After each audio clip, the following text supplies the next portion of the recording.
విశ్వగురువు అని చెప్పుకునేటటువంటి లేదా మోడీ అభిమానులు విశ్వగురువుగా ఆయన్ని భావిస్తుంటే ఆయన వల్ల కాలేదు, కానీ పాకిస్తాన్ విశ్వగురువు అయ్యింది, యుద్ధ విరమణ చేయించింది, కీలకమైన దౌత్య పాత్ర పోషిస్తోంది. ఇది అనేక మంది చెప్తున్నది. Yes, correct. నరేంద్ర మోడీ అందులో ఇన్వాల్వ్ కాలేదు. ఎందుకంటే మన దేశ ప్రయోజనాలు ముఖ్యం తప్ప వాళ్ళ నాటకాలలో ఆయన పాత్రధారి కాదలుచుకోలేదు. ఇప్పుడు ఇరాన్కి వెళ్ళి పాకిస్తాన్ సైనిక చీఫ్ యుద్ధం ఆపిచ్చాడు అమెరికా అధ్యక్షుడు ట్రంప్ చెప్తున్నాడు. ఇప్పుడు ముస్లింలు తేల్చుకోవాలి, ఇరాన్ని నమ్మాలా వీళ్ళు పాకిస్తాన్ నమ్మాలా? పాకిస్తాన్ వెళ్ళి ఇరాన్ని ఒప్పించిందంటే అమెరికా మీద దాడి ఆపించినట్టే కదా, యుద్ధం ఆపించినట్టే కదా. ఇరాన్లో ధ్వంసమైన దానికి ఏమైనా పరిహారం ఇస్తానంది అమెరికా? లేదు కదా. అట్లాగే ఇరాన్కి సంబంధించినటువంటి అణ్వస్త్రాలు తయారు చేసుకోవడానికి ఏమైనా అమెరికా ఒప్పుకుందా? లేదు కదా. ఇరాన్కి సంబంధించినటువంటి వాటర్ లెవెల్ దిగ్బంధం ఏమైనా వదిలేసిందా? లేదు కదా.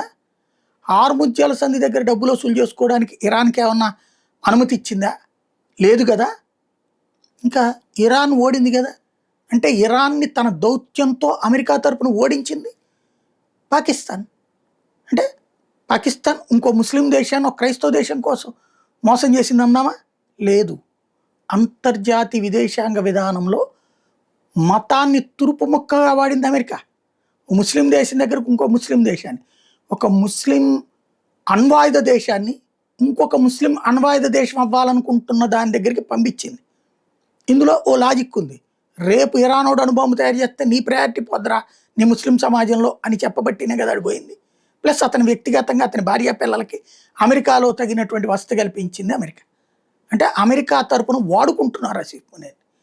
ముస్లిం దేశాలలో ఇప్పుడు ముస్లిం తీవ్రవాద సంస్థను పుట్టించింది పాకిస్తానే, వాళ్ళని నాశనం చేసింది పాకిస్తానే. పాకిస్తాన్ నాశనం చేయకపోతే అమెరికానే వచ్చి మరి నాశనం చేసిపోయింది బిన్ లాడెన్ లాంటి. కాబట్టి పాకిస్తాన్ ఒక పప్పెట్ లాగా వాడుకోబడుతుంది. అట్లా మనం అవ్వాలని అయితే మోడీ కోరుకోవట్లేదు, నాలాంటి వాళ్ళం అయితే కోరుకోవట్లేదు. కాబట్టి ఇక్కడ సమస్యల్లా ఏంటంటే రాబోయే రోజుల్లో ప్రపంచం అసలు నిజాలైతే గ్రహిస్తోంది.